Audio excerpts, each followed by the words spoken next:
पेपरफुटीच्या मुद्द्यावरून काँग्रेस नेते नाना पटोले यांनी केंद्र सरकारवर निशाणा साधलाय। पेपरफुटीला केंद्र सरकार जबाबदार आहे आणि यामध्ये भाजपच्या नेत्यांचा समावेश आहे असा घणाघात नाना पटोलेंनी केलाय। दरम्यान पेपरफुटीत दोषी असलेल्यांवर कारवाई झाली आहे। पेपरफुटीचं समर्थन केलं नाही असं भाजपचे मंत्री जयकुमार गोरे यांनी म्हटलंय। पेपरफुटीमध्ये स्वतः केंद्रातलं सरकारच त्याला जबाबदार आहे।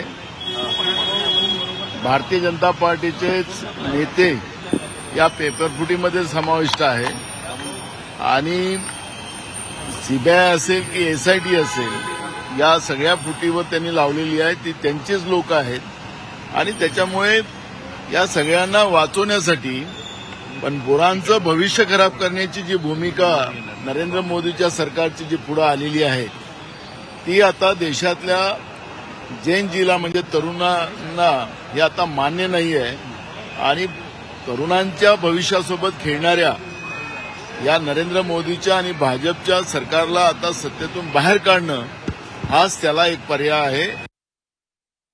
नीटची परीक्षा पेपर फुटणं हे आपल्या दृष्टीनं निश्चितच घोषणावं नाही, त्याचं कुणीही समर्थन केलेलं नाही। त्या अनुषंगानं दोषी असलेल्या प्रत्येकावर कारवाई केलेली आहे, त्याची पाळंमुळं खोदून काढण्याचं काम सरकारच्या माध्यमातून झालेलं आहे।